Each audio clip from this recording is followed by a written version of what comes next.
guys, it's Ruthie with the Pople Backyard Farm. I learned something this year, and it was kind of a forced learn because I had broken my wrist 2 times this year.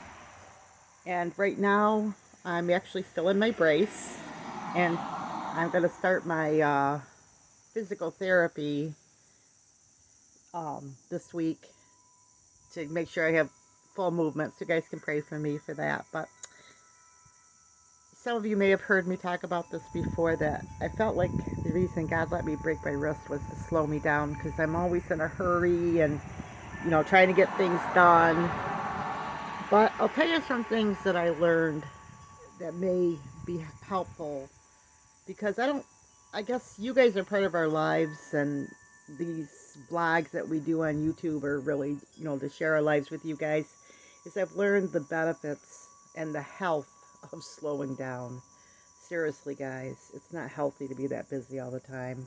Everybody's worried about social distancing, and actually, guys, that's probably one of the best things that can happen to all of us, in a sense, is that we're slowing down and taking time for our families, having dinner, getting to know everybody better.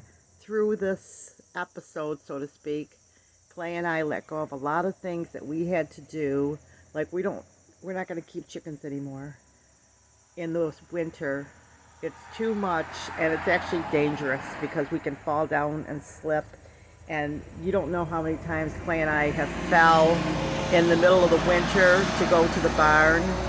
And I'm not saying this is for everyone about getting rid of the chickens, but if you have a dangerous path that you're walking and you can be in the hospital for months, is it worth it? And so we decided that no more chickens. And we knew the day was going to come sometime, but it just hastened the day. It also taught me to just enjoy nature more. I look over across the street and I watch the birds going in and out of the trees. We set up a nice bird feeder here, so I sit out here and I watch the birds, and I learn the value of things like the sparrows.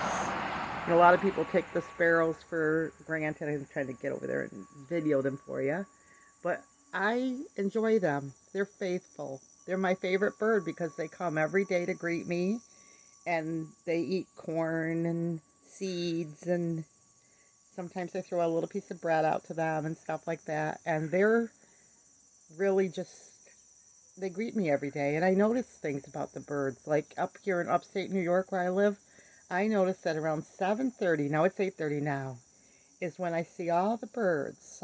Like a ton of birds will come at that time in the day. Now, if I was in the house buzzing around and going crazy, I wouldn't have noticed that. No, I'm not saying you let your house go crazy and everything, but sometimes you can be so busy that your house actually gets messy because you got too much to do. There's always something, there's always a favor, there's always something you have to do that maybe doesn't need to be done. And so, Clay and I like to live our lives like our grandparents did. All this prepping and all that kind of stuff.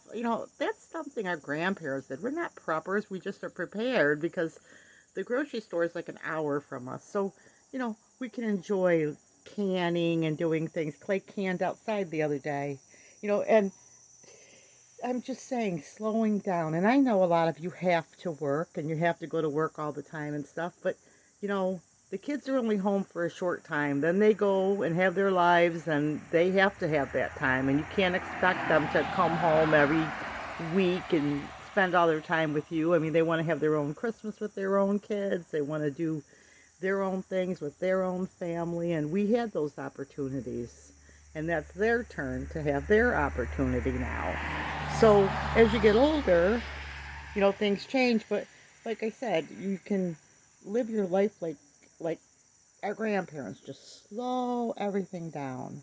I mean, yes, if you're more relaxed, I'm just mentioning that because I mentioned the kids, then when the kids come home, you are prepared for them. You've had time to pray, you've had time to clean your house, you've had time to relax.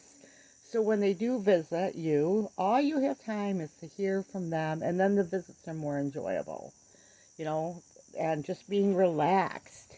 I mean, there's a lot to be said for hard work. I'm a believer in hard work. But sometimes we just get busy with just busy work. Just things like in our mind, we're just rushing, rushing, rushing, rushing, rushing, rushing.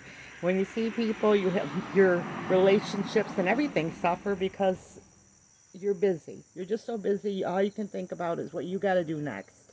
And this hand thing forced me to sit down and just say everything will get done. And guess what? You actually get more done and you learn new tricks. Like I've learned to be left-handed, which is actually really good for your mind. And so I want to continue to use my left hand. Because I broke my hand twice, that meant I was in this wristband in the healing process twice as long. So that has taught me to use my left hand to slow things down. What really matters, like cleaning the toilet, cleaning the bathtub, taking out the garbage, and to do the things I absolutely have to do. And the other things, do they even matter? You know? And I've spent hours and hours outside just rocking and looking at things. I've learned to let clay do things that I would necessarily do for clay. And I love doing things for my husband. But sometimes I need a break too. And sometimes clay's, there's little things that clay can do. Maybe he can get himself a cup of coffee once in a while, or he can, you know, I don't know, just do little things that I do for him all the time. I mean, I like to do things for my husband. That's my nature, as I like to help people. But sometimes your greatest strength is usually your greatest weakness. I've learned, even with voice tone and everything else, and getting things done and thinking and relaxing. And some days I just throw aside things and just watch a movie instead of feeling like every time I watch TV I've got to do something. A lot of it is just the way that I was raised. I mean, I came from a big family. My dad was German, and we were actually all Swiss and didn't know it till we got older, but the Swiss and the German are really close together. But anyway, I mean, we grew up that as soon as you could pick up a dish towel, you were working. I mean, I was working when I was a kid, and I'm thankful to Daddy for teaching us that stuff. But my father also did a lot of things that taught us to relax, because I think he knew. So like sometimes he would just sit outside and just look at things, and, you know, and I guess you get to the point in your life where you realize that, sometimes God leads you down a path. You're like, why is this happening? I don't understand. But then you realize, wow, this is the most beautiful thing that happened to me, is God took the time to say, let's give Ruthie a break from life. Let her sit back and see what really matters, and to slow things down. Everything still gets done, but at a much slower pace. And you always have something to do. But it's like, I don't know how to explain it, but everything can be done with excellence when you slow it down and you're not in a big hurry.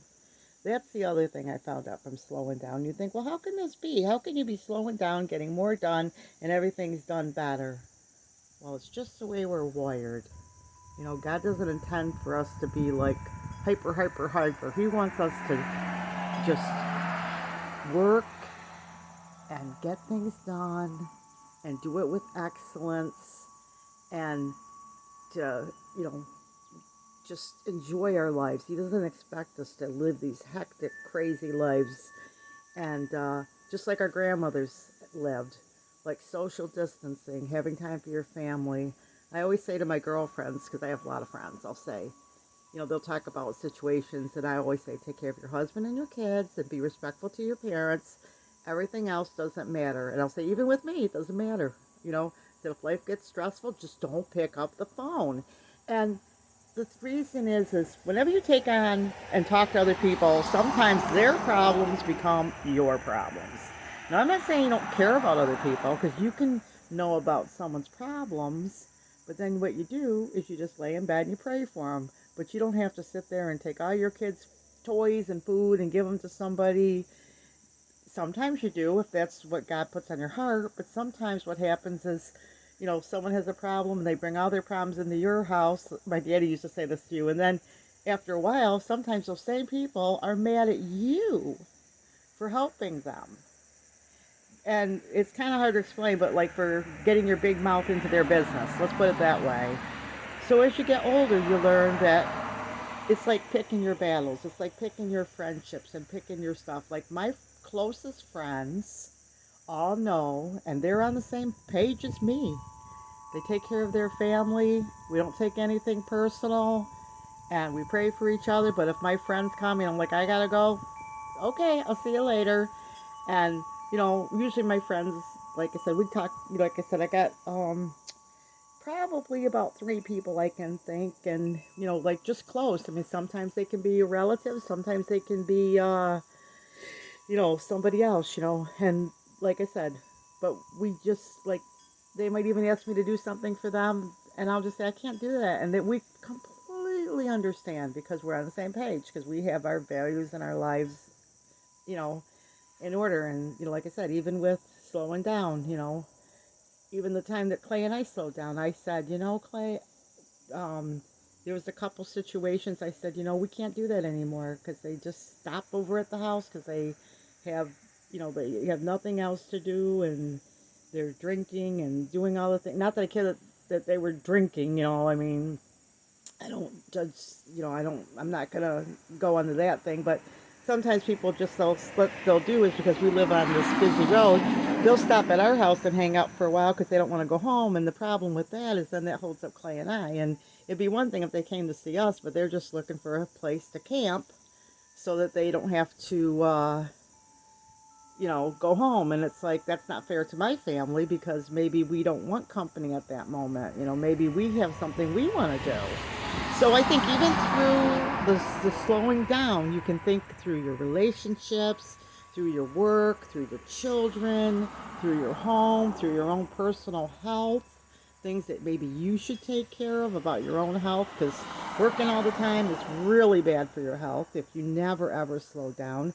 When you stop, even with YouTube, walk away, come back, get a fresh idea, creative idea, ask God for creative ideas, and come back.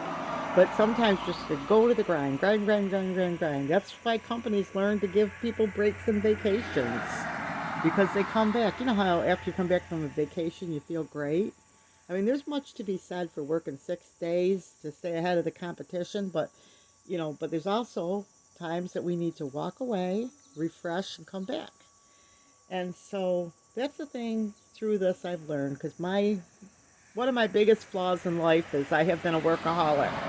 I have been a workaholic to the point where one time when I was younger, I just sat in the bed and cried because I worked so much. This is when I had my son. I was like 9 months pregnant, and I was working to the very last minute, and I just worked and worked and worked. And by the time I had my baby, I was exhausted.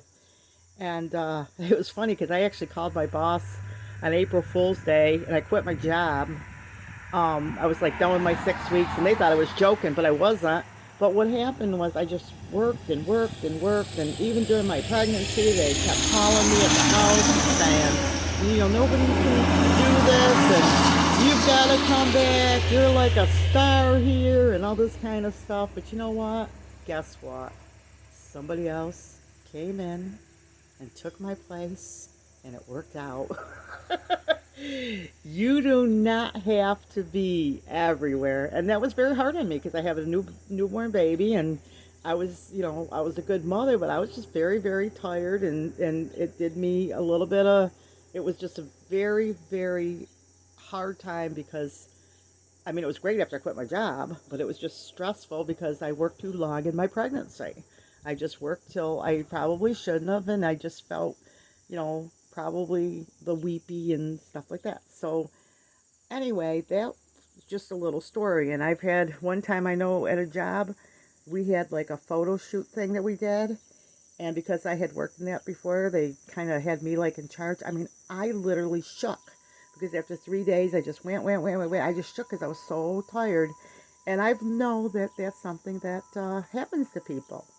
And so I guess I share that, to my discredit, because I have been, a workaholic before. And thank God, God has always kept me and helped me. But I just learned from being that tired that it caused me to say, I just want to leave my nice creamy job because I don't want to go back. I'm just too tired.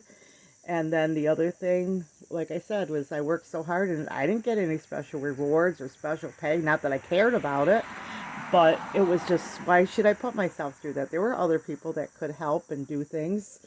I didn't, if I was a really good worker, I would have delegated instead of doing it all myself. I should have said to other people when I had my baby, hey, you guys can do this stuff instead of having phone calls out through my pregnancy. I should have set myself up before I left. Should have told the boss, hey, this is, you got to think, I'm 9 months pregnant. I gotta, I remember standing on my desk at the end of my pregnancy. I thought it was really funny at the time because I was always kind of a fun person to work for. And here I am, 9 months pregnant. I stood on my desk. These people were all slapping work at me, and I said, like that movie, oh, I can't think what it was. Bill Murray and all that, some kind of camping movie. I said, it just doesn't matter. It just doesn't matter because I'm like leaving, in like a week. It's like, I was joking with them and they thought it was hilarious, but I just said, it's like, hey, I'm leaving next week, guys. But like I said, that was a hard time for me because after I had my baby, like I said, I had my baby and then I was really tired and then I did my 6 weeks, which was nice, stay home with the baby, and then I went back to work and I didn't want to leave my baby, but like I said, I went back to work for a few weeks. My sister babysat for me, but I mean, it was just that I put myself through a lot being pregnant that maybe I shouldn't have done. Because then after you have your baby, yeah, you're happy, but like I said, it probably would have been better for me if I didn't make myself so tired during the pregnancy. But anyway, so what am I telling you? You don't want to get to those points. Slow down now. People at work say, you know what? I can't do all this. Or if you are still working, or maybe you're working from home and everybody's laying everything on you, just don't pick up the phone.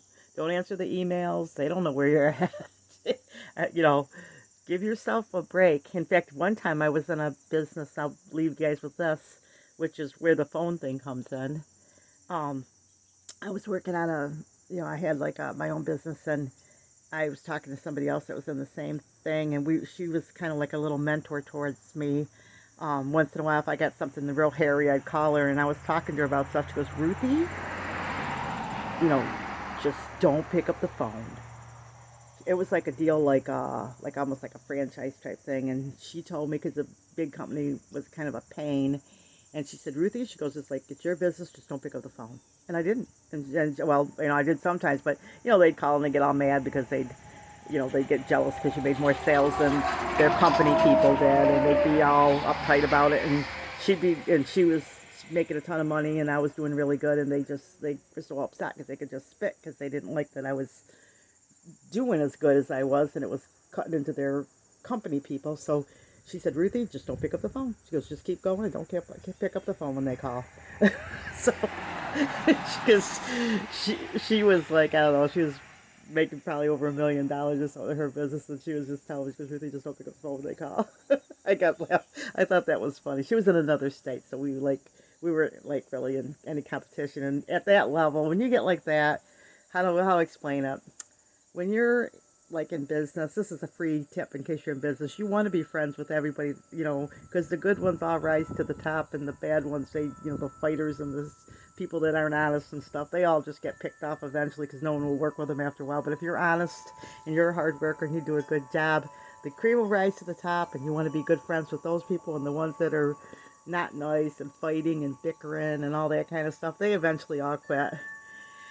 Kind of like if you live by the sword, you die by the sword. But sometimes, too, you just can't take the pressure. Like me, I ended up quitting that job just because I ended up just getting a regular job because it was just like, I wasn't making enough money on it for the amount of work I was doing, quite honestly. So I said, I could do something else. And I was right. I made more money in my next company. But at the time, I wasn't sure. And I was still home raising my kids, so I worked for myself the entire time I raised my son. I did a lot of different things to make things happen for us, but at that time I said, this is too much work for the money I'm making. I'm going to go just get a regular job, and that's what I did, and I was happy I did. So, a lot of chit-chat, guys. Hope you enjoyed this. Hope you learned a little bit more about it, but what am I telling you? What's the root of what I'm telling you? Slow down. Take it easy. The dishes will get done, the kids will get fed, the dogs will get fed. I mean, you're going to do the important things. Feed your kids, stuff, make sure the dog gets to go out, but all the extra silly stuff that doesn't make any sense, I would just start cutting it out of your life. As far as social distancing, praise the Lord. You'll have some family time for once, right?